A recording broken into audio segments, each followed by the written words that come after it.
I want to thank both you, Wendy, and Miss Val for being with us here today. For me, as a former multi-sport athlete and high school gymnast, it's truly an honor to share the stage with you, Wendy, the founder of Wendy Hilliard Gymnastics Foundation and a former Hall of Famer, and with you, Miss Val, after your incredible tenure with the UCLA gymnastics team. And for those of you who don't watch college gymnastics on YouTube, a barn burner of a Pac-12 championship last year in 2018.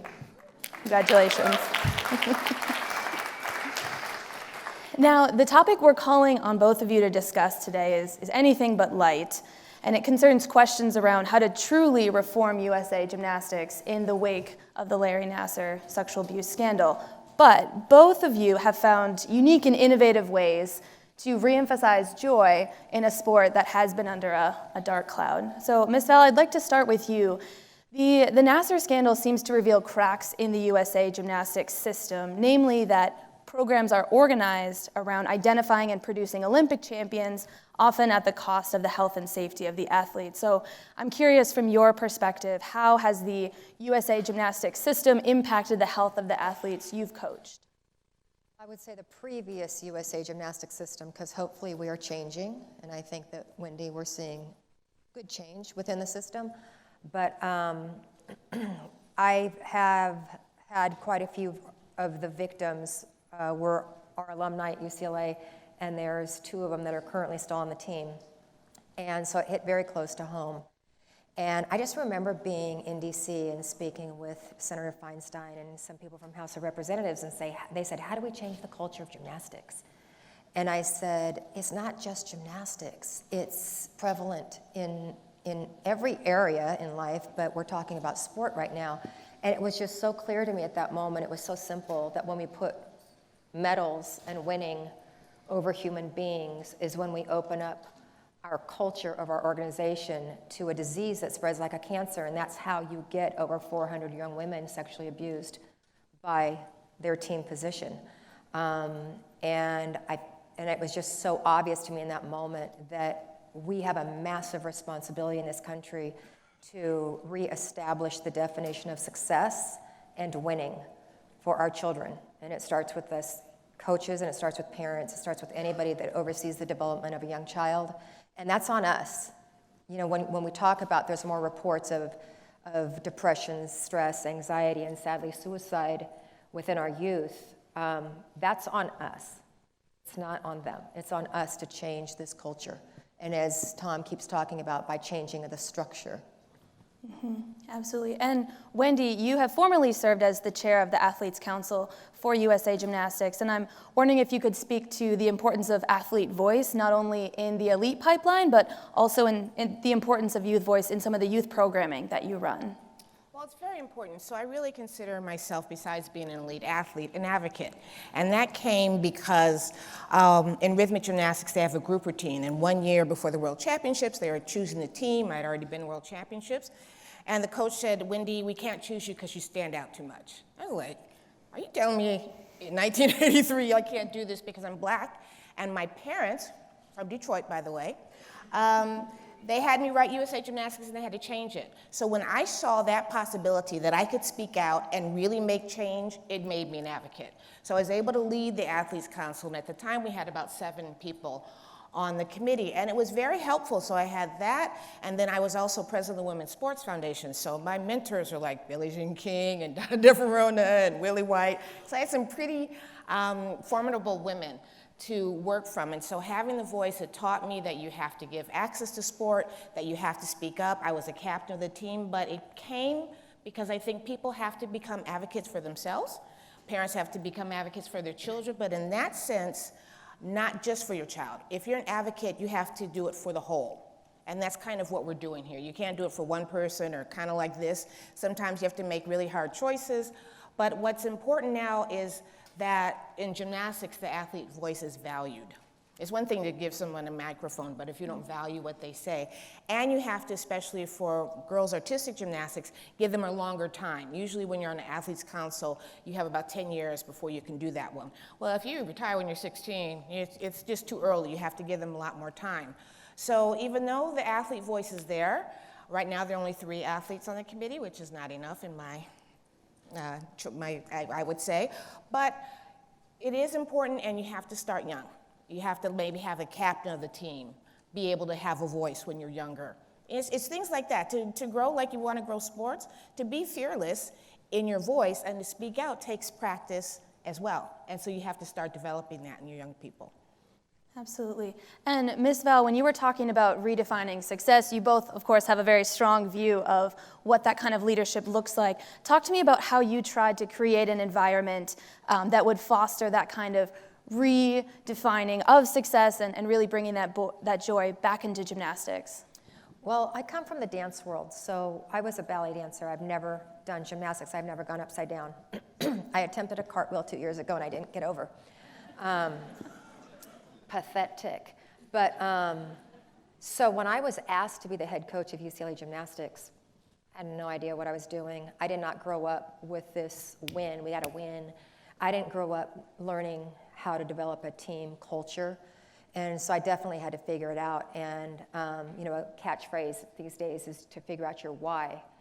And so I've had to figure out what my why was, because in my humble opinion here of athletics, there were two philosophies, simple philosophies. One was, as a coach, as a parent, as an athlete, one philosophy is it's all about winning. And winning is about bragging rights. It's about being able to say, ha-ha, we beat you. And it's about money. And none of those resonated with me. So if I was going to do my job as a head coach of UCLA Gymnastics, I had to figure out my why. And that became extremely clear to me, that through athletics, there's no better venue to learn really tough life lessons that you don't learn in the classroom outside of sports. That's where we learn those lessons. That's where we teach those lessons to our athletes. And at that moment, my why became, I got to develop champions in life through sport.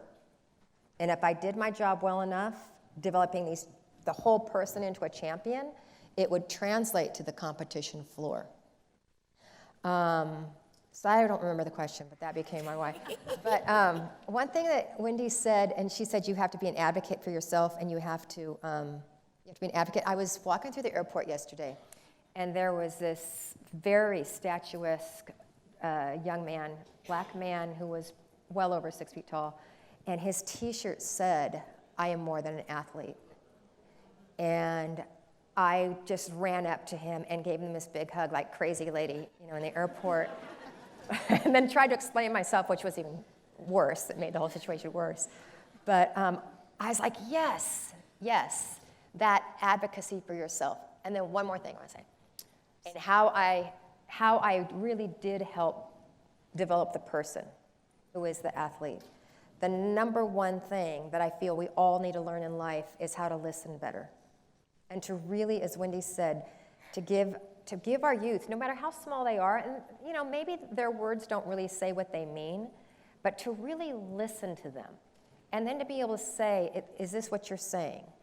And I learned something through our sports psychologist, who now he oversees all the health and wellness for the NBA, that when you switch those letters, listen, you rearrange them, it spells silent. And in order to truly listen, we have to silence our brains and stop trying to be right and stop trying to figure out how we're going to respond and really just shut up and listen to our children. Absolutely. And as we come back to this topic of joy and listening to our gymnasts, and as you've both talked about in the past, really developing the whole athlete, I can think of no better example than Kaitlyn Ohashi, has really broken through and showed everyone the true joy that we know about gymnastics. And so for those of you who haven't seen it yet, we are going to play a clip of her routine that went viral recently.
right, get ready for it.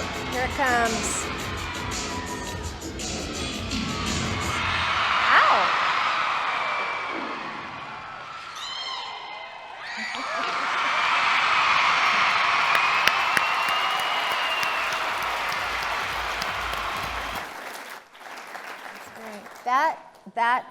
She won an ESPY for having more views. Think about this. A gymnast, not an Olympian, a college gymnast, had more views worldwide than any other sport clip in 2019. Why? Because of the joy that we all just saw. And that's what everybody around the world has gotten back to me about. It was like her joy. Everybody says the same word, that joy. Absolutely, and I've heard both of you talking in so much of your coaching and in your programming, Wendy, how you're trying to either reemphasize more of that or create environments where that can really shine through. And so I'd like to talk to you, both of you, about what you've, I think, called, Wendy, turning the triangle, or you call her talking about the elite gymnast being at the top of this triangle, turning that on its side so that you can open up gymnastics to a broader group of people. And then Val, come to you and talk more about how you work with girls who come through and do that. So I'm curious how, Wendy, in your programming, you're balancing that high quality programming with low cost, and also, as you say, turning that triangle, working with everyone. Well, it's really critical. I mean, when you see something like that, kids want to do gymnastics. Especially in the last 5 or 6 years, the top athlete has been African-American gymnast. So I had my program around for like 20 years, and then after Gabby won and Simone Biles, there's just a want to do it because of the joy. And you should not be able to do it because of the cost. And so my story is, I grew up here in Detroit. I learned gymnastics in the recreation department, thank you very much. They hired these 4 coaches from Ukraine, and all of a sudden we had the best, one of the best teams in the country, right? I made the national team. I was the first black to compete for the U.S. in rhythmic. But what I found is that you could have really great training that didn't cost a lot. And the parents kept raising money for travel. So what we do in New York, we served over 17,000 kids with free and low-cost gymnastics, and expanded here to Detroit 3 years ago. So I spent a lot of time raising money, but it's so worth it. So the kids that come through the program either get exposed to gymnastics and high-quality gymnastics in 3 disciplines, because the key is what you're talking about. Like, when we focus our coaches, I'm like, don't even look at the scores. It's how you do the routine. You know, there's a really thing that we've both talked about, and we call her Miss Val because we all respect her, is the artistic part of gymnastics, and that's what makes it so joyful. So if you can do that one, that means you can express yourself. And so what I want to do with the programs, and USA Gymnastics has to support gymnastics on a large basis, the grassroots. Gymnastics is a very specific sport. When you get on the high level, it's not like everybody can do it. Like, you can be an elite swimmer and then retire and go swim in the pool. You can't be like an elite gymnast and go out and try and do a double back 2 years later. It just doesn't work that way. So it's a really fine thing that you have to support the grassroots so that you can have it available to people. And then the elites, they are where they are, but you have to, cover your base. Absolutely. And Ms. Val, in terms of, can you speak a little bit about how working through the USA Gymnastics system, how that works in terms of finding the next generation of Olympians, and the pressures on young gymnasts as they advance through that system, and then in a lot of cases come to some of your college programs, and the impact of that system that you see on them? You know, and I wish I could speak more in depth about this, because I'm not really involved at the USAG level, because college and USAG are so very different. But I do feel that what is changing now, and what is part of the problem has been all these years, there was one avenue get to the national team and the world team and the Olympic team, and that was through the Caroli Ranch in Houston. One. And when I was talking to my softball friend, coach, legend, Sue Enquist, she said, this is crazy. There's like 32 veins of softball in this country. In gymnastics, there's one. And that is hopefully changing as well. But, we're a sport based on perfection, which is bad, because you're dealing with these, even if they're not type A personalities, they become these uber type A personalities, because God forbid they make a mistake. And I have very strong feelings about the word failure. I think it needs to be taken out of our vocabulary. It doesn't exist in my mind because, as I tell our student athletes, you know, if they go up on balance beam and they fall and they come off and they go, failed. And it's like, time out. Anytime in life you set a goal and you debrief about what you learned, what worked, what didn't work, and you learn something, how can that be failure? It cannot be. So this whole fear of failure thing, I don't use the word in our gym. I don't like it. And when I do have an athlete that gets so upset with themselves and they make a mistake, I was telling Tom, I throw the proverbial cold water in their face and I just go, oh, get over yourself. It's called athletics. Fall down 11 times, get up 12, right? That's what we do. You think you're perfect, you're not. Get over yourself. Let's go figure this out. Absolutely. Wendy, it looks like you're in agreement. Well, it's true. I mean, the thing is that we love, in the end, an Olympic athlete is something you strive for. It's what I strive for. I didn't make it, but the thing is that day in and day out, the practice is different. It can't be that intense all the time. Yeah, it takes you a long time to do that one. And how you speak to gymnasts, how you motivate them is very, very important because they are hard enough on themselves. If they've chose gymnastics, then they're willing to do the same element over and over and over again until they get it straight. So it's a certain mindset. But we can change it, and USA Gymnastics definitely can, because my thing is that I think they have to be more accountable to the grassroots, right? Everything that's going on in these clubs, you have to know what's going on there, because that's where it all starts. And then you move up the level. But if you're not paying attention to where it starts, you can't like co-opt them later and then take them over to one place, right? The people that have spent the first 6 or 7 years developing these athletes need to be attended to all the time and not thrown to the side, because that's where your base is. That's where the joy of gymnastics Right. is. And we need to redefine success. And if you win, are you successful? Case in point, USA Gymnastics.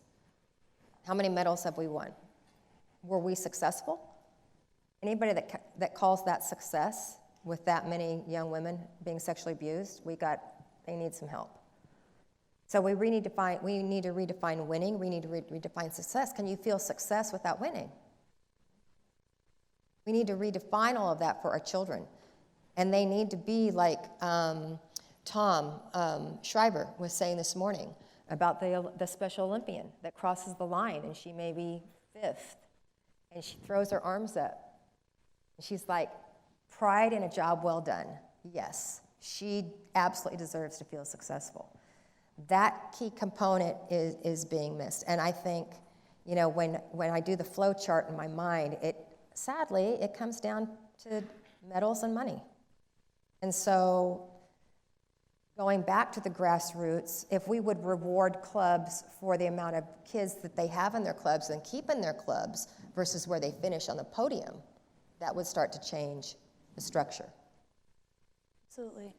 And a lot of what I'm hearing from both of you and what I have heard in our previous conversations has been about, not only as you talked about, Val, redefining success, but also from you, Wendy, being able to really kick the doors down and say, we want more folks to have access to gymnastics, which is an expensive sport. You know, you need warm-up Leos and grips and ankle braces for those of us that sprain ankles. Among things like that, it does get very expensive. And we do have a great example in the form of one of the videos from your foundation, Wendy, that I'd love to have us watch, and then talk a little bit more about how you decrease those barriers.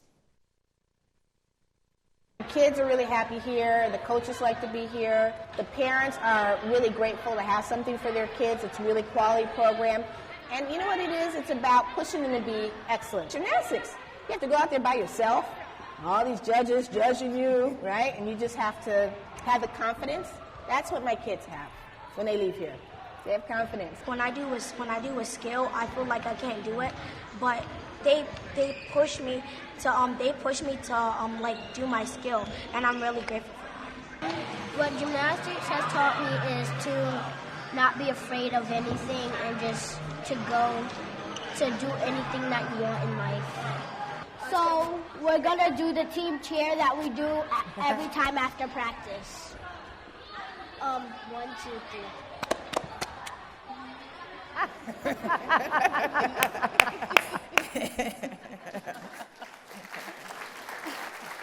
We're all doing that when we leave, okay? 1, 2, 3, 4, get your groove on, get your groove on, get your That's groove not Joey, I don't know what is. Yes, Val could dance to that. on. We could do that. That's true. Well, that's part of the thing is that you want, when you're in the gym, you want the kids to work hard, but you also want them to have a good time. You want them to be together. It's very important that we all perform together, all the disciplines.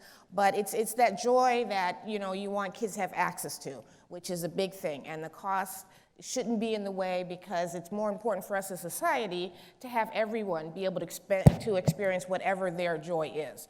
And for a lot of people, it's gymnastics, or it can be figure skating or whatever it is, but you don't want that to be a barrier to them. You wouldn't do that in education, and you shouldn't do that in sports either. Mm-hmm. Absolutely.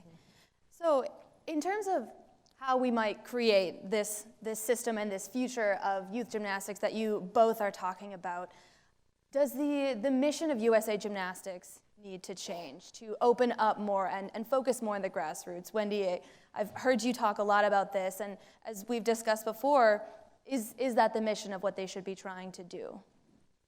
Well, the mission is a little wonky. It's too light, actually. They say to pursue those that want to enjoy gymnastics, la, la, la. I'm like, okay, y'all can be a little tighter on that because it's not telling you what you need to do. So they need to rewrite that. But mainly what they need to do is be accountable.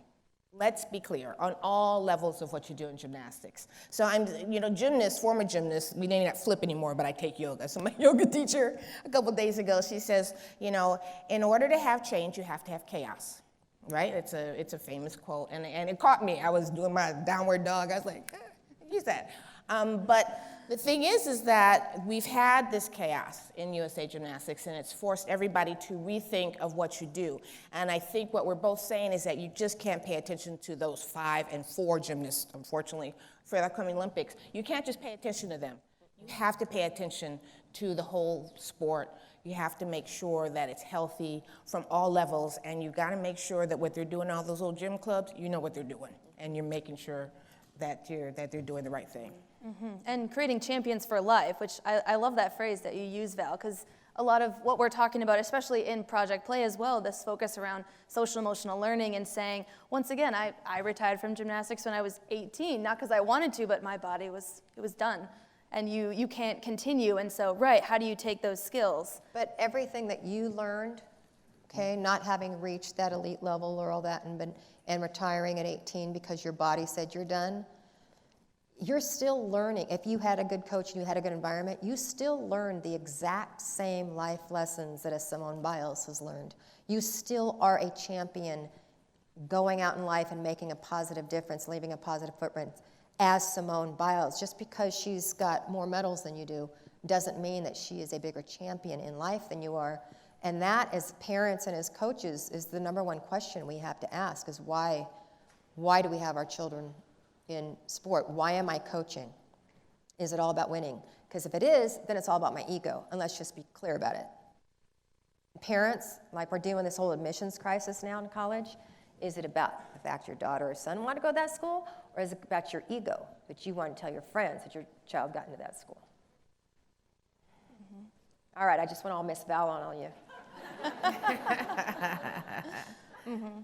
And you've talked in the past, Wendy, about how you set the table for parents within your program and how you think that parents should be intersecting with the gymnastics process. And I'm curious about both of your thoughts and interests, and how could USAG set the table better for parents to have them intersect? Well, that's really good. So in my program, the parents are actually not in the gym for our team practices.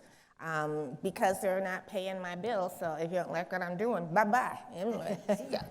But what we're doing is they come in and they see the kids when they compete. But why we do that one is because the kids need to focus, and sometimes the parents can be overwhelming, and it pulls focus, right? The kids are looking at them instead of listening to the coaches. So there's definitely a place for parents, no doubt, but it's careful when you're too far in there. For USA Gymnastics, they're kind of in a conundrum now because they pay for so much of their events.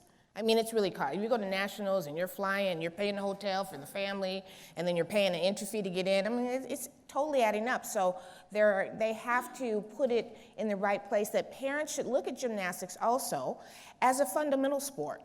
Most of the kids, if they stop doing gymnastics, they go on to do really good things in other athletic events. You were a really great track athlete and a distance athlete, scared of that. Yeah. But the thing is, what you learn in gymnastics is how to control your body and the flexibility and the strength. Many of athletes use that to become great pole vaulters and other events. So you have to look at gymnastics not necessarily in that long line, but as what Ms. Val is saying is whenever you're doing your sport, you have to take that to the next area of your life, whatever the sport is. If you're a great swimmer or you're doing judo, whatever you're doing, you have to make the whole experience be rewarding because it is what we're teaching our kids. It is the most important thing that they do. I have my best friends, we're all my gymnastics friends, and these kids are learning the determination and the strength to be successful in their lives. And wherever level they take that, it needs to be positive, wherever they are. You know, I get misunderstood a lot by the haters. Don't you just love the haters? Because they think that I'm all Pollyanna, yippee skippy, and that's how I coach. We're talking about joy. We're not talking about fun. You know, fun is like recess. Joy is the stuff that we've all experienced, working towards something that's really, really hard and being perseverant and resilient and figuring out and having courage to take steps forward, not knowing with any guarantee of a result. That is what fuels us with joy. And I just am such a firm believer in whatever we're doing in life that we are overseeing the development of a child, whether it's their schoolwork, athletics, studying for the SAT, whatever it is, we don't ever strip the joy out of the process of learning anything. Because when you infuse joy into the process, the result is that much richer. You don't have to strip the joy to become the best that you're capable of becoming. I think I was going to ask one of you one last question. I think, Ms. Val, you might have answered that from your perspective, but I'll give that to you, Wendy, and then Ms. Val, if you have anything to add. But before we close, what I'd love to hear is, one, your parting thought for if USA Gymnastics could do one thing to truly reform on a systems level to better protect and support its gymnasts, what would that one thing be? If it's only one thing, I say you have to be accountable. On all levels, in everything that you do, you have to take the responsibility, and on the other thing, you have to be transparent about it. So those are the two things that you have to do to bring us back to where we need to be in the sport. And I think that any time that you're overseeing the development of a child, you need to be proficient in what you're teaching, and education. There are too many. Any one of you can go out and open up a gymnastics gym. It's like no problem. But we need to educate coaches and parents over how the human mind and body develops and the emotions, and how the emotions and the mental state of a 9-year-old is different than a 12-year-old than a 15-year-old. I just feel like we can never have enough education. And that's really, change happens through educating. It doesn't happen by being compliant. It happens through educating. It's a great point to end on. Mic drop. Mike, absolutely. That's all the time we have today. Thank you both so much.